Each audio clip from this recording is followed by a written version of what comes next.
دوبارہ سے recording start کر دیں. جزاک اللہ خیرن کثیرہ. قال فما خطبکم، جز نمبر 27، 27واں جز ہے. سورہ زاریات کی جو بچی ہوئی آیتیں ہیں وہ انشاءاللہ اس جز میں ہم کور کریں گے. پھر اس کے بعد سورہ نجم ہے اور باقی آنے والی صورتیں ہم کور کر لیں گے انشاءاللہ.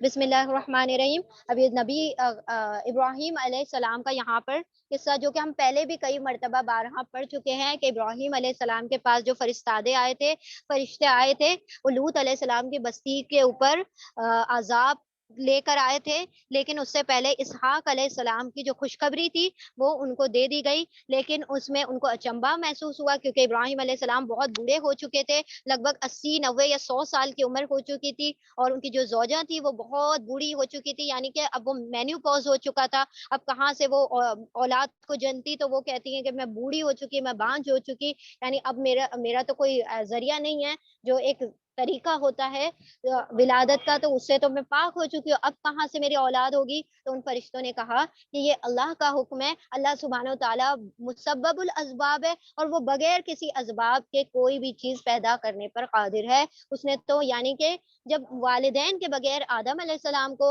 اور والد کے بغیر عیسیٰ علیہ السلام کو پیدا کر دیا تو پھر تو تم والدین ہو. اور یہ تو کوئی معمولی سے اسباب ہے جن کو بند کیا ہوا ہے، وہ بھی اللہ سبحانہ و تعالیٰ تمہارے حق میں کیا کرے گا، تمہارے لیے اولاد کو دے دے گا. پھر یہ جب فرشتے خوشخبری سنا دیتے ہیں تو ابراہیم علیہ السلام نے پوچھا، ان سے سوال کیا، اے فرشتگان الہی، اے فرشتوں، اللہ کے فرشتوں، کیا مہم آپ کو درپیش ہے. یعنی کہ جب خوشخبری دینے کے لیے فرشتے آتے ہیں تو ایک ہی فرشتہ آیا کرتا ہے، یہ اتنا بڑا جتھا کیوں آیا ہوا ہے، اس میں کیا معاملہ ہے. یعنی کہ عذاب کے فرشتے زیادہ ہوا کرتے تھے، جب خوشخبری وغیرہ دی جاتی تو ایک ہی فرشتہ کافی ہو جاتا تھا. اسی لیے ابراہیم علیہ السلام چونکہ وہ نبی ہیں، ان کو پتا ہے کہ کیا معاملہ چلتا ہے آسمانوں کے، کس طریقے سے اللہ سبحانہ تعالیٰ نے جو مینجمنٹ ہے تو وہ نبیوں کو پتا ہوتا ہے. تو اسی لیے وہ زیادہ ڈر رہے تھے کہ اتنے سارے فرشتے کیوں آئے ہیں، جبکہ خوشخبری لینے کے لیے تو ایک ہی فرشتہ کافی ہوتا ہے، تو یہاں پر اتنے سارے کیوں آ گئے ہیں. یہی کچھ فرمایا ہے تیرے رب نے. اور انہوں نے کہا، یعنی فرشتوں نے کہا، ہم ایک مجرم قوم کی طرف بھیجے گئے ہیں، یعنی لوط علیہ السلام کی طرف، سڈوم کی طرف بھیجے گئے ہیں تاکہ اس پر پکی ہوئی مٹی کے پتھر برسا دیں. وہ جو سنگ گل ہوتی ہے، سجیل ہوتی ہے، وہ ان کے اوپر برسا دیے جائیں، جو آپ کے رب کے ہاں حد سے گزر جانے والوں کے لیے نشان زدہ ہیں. یعنی کہ وہ پتھروں پہ بھی ان کا نام لکھا ہوا ہے کہ کون سا پتھر کس پر پڑے گا اور کس سے کون جا بحق ہوگا. پھر ہم نے ان سب لوگوں کو نکال لیا. یعنی کہاں سے نکال لیا؟ ان کے عذاب سے ان لوگوں کو جو ایمان والے تھے ان کو نکال لیا، اس بستی میں سے مومنوں کو. اور وہاں ہم نے ایک گھر کے سوا مسلمانوں کا کوئی گھر باقی نہ رکھا. کس گھر کے سوا؟ لوط علیہ السلام نبی تھے اور ان کی بیٹی وغیرہ جو تھی ان کو تو بچا لیا گیا، صرف ایک ہی گھر تھا جو ایمان لایا تھا، باقی سب جو تھے پیچھے رہ جانے والوں میں ہو گئے. اور اس کے ساتھ ساتھ لوط علیہ السلام کی بیوی بھی جو تھی خیانت کرتی تھی، اپنے شوہر کی باتیں قوم والوں تک پہنچاتی تھی، تو اللہ سبحانہ و تعالیٰ نے اس کو بھی عذاب میں پکڑ لیا. وہ بستی جو تھی پہلے اس کو الٹا کیا گیا، اس کے بعد اس کے اوپر پتھراؤ کر دیا گیا اوپر سے. وہ جو اینٹ جیسے چنے کے برابر دانے ہوتے تھے لیکن اتنی اونچائی سے ان کے اوپر برسائے گئے کہ ان کی جو تھی ہلاکت کا سبب بن گئے. وہ پکی ہوئی مٹی کے دانے ان پر برسا دیے گئے.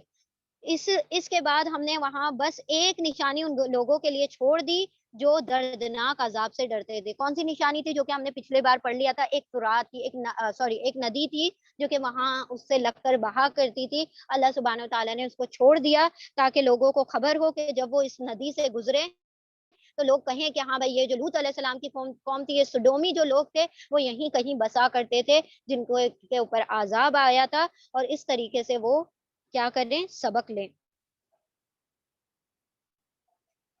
اور تمہارے لیے نشانی ہے موسیٰ علیہ السلام کے قصے میں. اب یہاں پر انبیاء علیہ السلام کے قصے بھی بیان کیے جا رہے ہیں، یعنی کہ التذکیر بالایام اللہ، اللہ کے جو بڑے بڑے دن ہیں ان کا بھی تذکرہ اس میں کیا جا رہا ہے. اور تمہارے لیے نشانی ہے موسیٰ علیہ السلام کے قصے میں، جب ہم نے اسے سری سند کے ساتھ فرعون کے پاس بھیجا تو وہ اپنے بل بوتے پر اکڑ گیا اور بولا یہ جادوگر ہے یا مجنون ہے. آخرکار ہم نے اسے اور اس کے لشکروں کو پکڑا اور سب کو سمندر میں پھینک دیا اور وہ ملامت زدہ ہو کر رہ گئے، یعنی ملعون ہو گئے. اللہ سبحانہ و تعالیٰ نے ان کو اپنی رحمت سے دور کر دیا.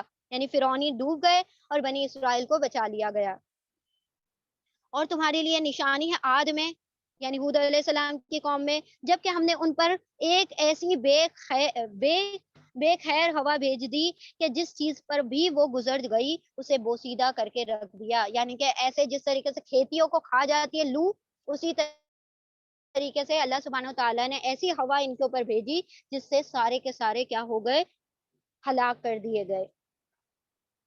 اور تمہارے لیے نشانی ہے سمود میں یعنی صالح علیہ السلام کی قوم میں، جب ان سے کہا گیا تھا کہ ایک خاص وقت تک مزے کر لو، مگر اس تنبیہ پر بھی انہوں نے اپنے رب کے حکم سے سرتابی کی. آخرکار ان کے دیکھتے دیکھتے ایک اچانک ٹوٹ پڑنے والا عذاب نے ان کو آ لیا، پھر نہ ان میں اٹھنے کی سکت تھی اور نہ وہ اپنے بچاؤ ہی کر سکے. یعنی اللہ سبحانہ تعالیٰ نے جہاں تھا وہاں کے وہاں ان کو پکڑ لیا. اور ان سب سے پہلے ہم نے نوح کی قوم کو ہلاک کیا کیونکہ وہ فاسق لوگ تھے، حد سے بڑھنے والے لوگ تھے. آسمان کو ہم نے اپنے زور سے بنایا ہے اور ہم اس کی قدرت رکھتے ہیں. زمین کو ہم نے بچھایا ہے اور ہم بڑے اچھے ہموار کرنے والے، یعنی جس طریقے سے ہم نے زمین کو تمہارے لیے ہموار کر دیا، یہ تم کو لے کر نہیں ڈھلکتی، تو یہ سب سے بہترین ہموار کرنے والا اللہ ہی ہے. اور ہر چیز کے ہم نے جوڑے بنائے ہیں، شاید کہ تم ان سے سبق لو. یعنی اللہ سبحانہ تعالیٰ کی ذات کے علاوہ ہر چیز کیا ہے، پیر میں ہے. ہر چیز کو اللہ سبحانہ تعالیٰ نے جوڑا بخشا ہے، انسان ہو، جانور ہو، درخت ہو، ہر چیز جو کہ بے جان بھی ہمیں دکھائی دیتی ہے، دن اور رات، چاند سورج، سب چیز کیا ہے، آپس میں جوڑے میں اللہ سبحانہ تعالیٰ نے بنا دی ہے. بس دوڑو اللہ کی طرف، میں تمہارے لیے اس کی طرف سے صاف صاف خبردار کرنے والا نذیر مبین ہوں. آیت نمبر 51. اور نہ بناؤ اللہ کے ساتھ کوئی دوسرا معبود، میں تمہارے لیے اس کی طرف سے صاف صاف خبردار کرنے والا ہوں. یوں ہی ہوتا رہا ہے اس سے پہلے کی قوموں کے پاس بھی کوئی رسول ایسا نہیں آیا جسے انہوں نے یہ کہہ کر نہ جھٹلا دیا ہو کہ تو ساحر ہے یا مجنون ہے. یعنی کہ تمام قوم کے تمام نبیوں کو یہی کہا گیا کہ تم جادوگر ہو، تم مجنون ہو. ان سب نے آپس میں اس پر کوئی سمجھوتا نہ کیا، نہیں، بلکہ یہ سب سرکش لوگ ہیں. بس اے نبی صلی اللہ علیہ وسلم ان سے رخ پھیر لو، تم پر کچھ ملامت نہیں، البتہ نصیحت کرتے رہو کیونکہ نصیحت ایمان والوں کے حق میں منافع بخشتی ہے. بہت خوبصورت آیت ہے یہ، اگر آپ لوگ لرن کر سکے تو کر لیں. کوٹیبل آیت ہے، وَذَكِّرْ فَإِنَّ الذِّكْرَىٰ تَنفَعُ الْمُؤْمِنِينَ، آیت نمبر 55. یعنی کہ ہم نصیحتیں جو کرتے ہیں، نصیحتوں سے وہی فائدہ اٹھاتے ہیں جو کہ ایمان والے ہوتے ہیں. اور دوسرے رخ سے دیکھا جائے تو ایمان والے ہی نصیحت سے فائدہ اٹھایا کرتے ہیں. تو اللہ سبحانہ تعالیٰ نے جس کے دلوں میں کچھ ایمان رکھا ہوا ہے تو وہ کیا کرتے ہیں، نصیحتوں کو قبول کرتے ہیں اور پھر اس سے مطلب عمل پیرا ہوتے ہیں اس پر. میں نے جن اور انسانوں کو اس کے سوا کسی کام کے لیے پیدا نہیں کیا کہ وہ میری بندگی کریں. دیکھیں اللہ سبحانہ تعالیٰ نے ہر انسان کا مقصد حیات اس آیت میں بیان کر دیا. یعنی انسان یہاں پر کھیل تماشا کود، بڑے بڑے اسٹیٹس، بڑے بڑے بنگلے اور بڑے بڑے بینک بیلنسز بنانے کے لیے نہیں آیا، بلکہ کیوں آیا ہے، وما خلقت الجن والانس الا لیعبدون، آیت نمبر 56 میں اللہ سبحانہ تعالیٰ نے ان مخلوقات کا مقصد بتا دیا کہ انسان کو پیدا ہی اس لیے کیا گیا ہے تاکہ وہ اپنے رب کی عبادت کرے. وہ اور کسی کام کے لیے پیدا نہیں کیا گیا. وہ دنیا میں رہتے ہوئے اللہ کو یاد رکھے، اس کا ذکر کرے، اس کی عبادت کرے، اس کے لیے اپنے سر تسلیم خم کر دے اور اسی کے لیے جیے، اسی کے لیے مرے.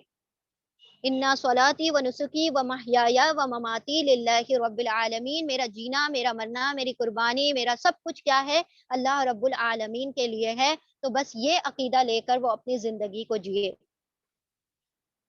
اور زبردست، اور اللہ خود ہی رزاق ہے، بڑی قوت والا اور زبردست بھی ہے. بس جن لوگوں نے ظلم کیا ہے ان کے حصے کا بھی ویسا ہی عذاب تیار ہے جیسے لوگوں کو ان کے حصے کا مل چکا. یعنی اس سے پہلے جو لوگ عذاب بھگت چکے، آگے آنے والے اگر ان کے نقش قدم پر چلیں گے وہی عذاب وہ بھی بھگتیں گے. اس کے لیے یہ لوگ مجھ سے جلدی نہ مچائیں، آخر کو تباہی ہے کفر کرنے والوں کے لیے اس روز جس کا انہیں خوف دلایا جا رہا ہے، جس سے ان کو آگاہ کیا جا رہا ہے، تو وہ تو مطلب آ کر رہے گا، اس کے اندر کسی بھی قسم کا جھوٹ نہیں ہے. اللہ سبحانہ و تعالیٰ اس دن کا، جس دن خوف طاری ہوگا، لوگوں کے دل لرز رہے ہوں گے اور کلیجے منہ کو آ رہے ہوں گے، اللہ سبحانہ و تعالیٰ اس دن کی سختی سے ہماری حفاظت فرمائے، آمین۔ بسم اللہ الرحمن الرحیم۔ سورہ طور، سورہ طور بھی مکی سورہ ہے۔ اب اس سورہ میں جو دلائل پیش کیے گئے ہیں، جو آخرت کے متعلق اللہ سبحانہ و تعالیٰ نے شہادت دی ہے، اس کے کچھ دلائل پیش کیے گئے ہیں، اللہ کے انعامات اس میں واضح کیے گئے ہیں، اور پھر اس میں جو اللہ سبحانہ و تعالیٰ نے اس چیز کا آپ صلی اللہ علیہ وسلم کو تسلی دی ہے کہ وہ جس طریقے سے آپ کو کاہن اور مجنون اور شاعر کہہ رہے تھے، تو اللہ سبحانہ و تعالیٰ نے کہا کہ آپ اس پر نہ وہ کریں، مطلب غمگین نہ ہو۔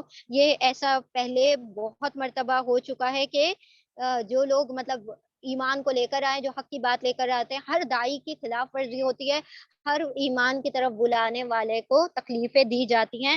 آپ آزمائش کو مطلب اس پر صبر کر جائیں اور اللہ کے دین کا کام جو ہے اس کو جاری رکھیں۔ اللہ کے نام سے جو بے انتہا مہربان اور رحم فرمانے والا ہے۔ قسم ہے طور کی اور ایک ایسی کھلی کتاب کی جو رقیق جلد میں لکھی ہوئی ہے۔ اب رقیق جلد میں یعنی کہ جو اللہ سبحانہ و تعالیٰ نے اس کو لکھا ہوا ہے اور جو اللہ سبحانہ و تعالیٰ کے پاس نوشتہ موجود ہے، یعنی کہ لوح محفوظ، اس کے اندر اللہ سبحانہ و تعالیٰ نے اس کتاب کو لکھ رکھا ہے۔ جو اوریجنل کاپی ہے وہ لوح محفوظ میں ہے اس قرآن کریم کی، باقی ساری جو ہے سرٹیفائڈ کاپیز ہیں جو ہم تک پہنچی ہوئی ہیں، اللہ سبحانہ و تعالیٰ نے اوریجنل کاپی اپنے پاس رکھی ہوئی ہے۔ اور قسم ہے طور کی، طور کون سا پہاڑ ہے جس پر موسیٰ علیہ السلام کو اللہ سبحانہ و تعالیٰ نے کلام کیا تھا، یہ اس پہاڑ کی قسم کھائی جا رہی ہے۔ اللہ نے قسم کھائی ہے اس پہاڑ کی کہ یہ جو کتاب ہے، یہ ایک ایسی کتاب ہے کہ یہ اللہ کے پاس موجود ہے۔ اور آباد گھر کی اور اونچے چھت کی اور موجزن سمندر کی، کہ یہ سارے چیزوں کی قسم کھائی جا رہی ہے۔ بیت المعمور، بیت المعمور کیا ہے؟ یہ جو اللہ سبحانہ و تعالیٰ نے دنیا میں ہمارے لیے جو بیت اللہ بنایا ہے، اس میں انسان کیا کیا کرتے؟ طواف کیا کرتے ہیں اور اپنے حج کے مناسک ادا کیا کرتے ہیں۔ بالکل ٹھیک اسی کعبے کے اوپر آسمانوں میں اللہ سبحانہ و تعالیٰ کے وہاں بھی ایک کعبہ ہے آسمان میں، جس کا طواف فرشتے کیا کرتے ہیں، اس کو بیت المعمور کہا جاتا ہے۔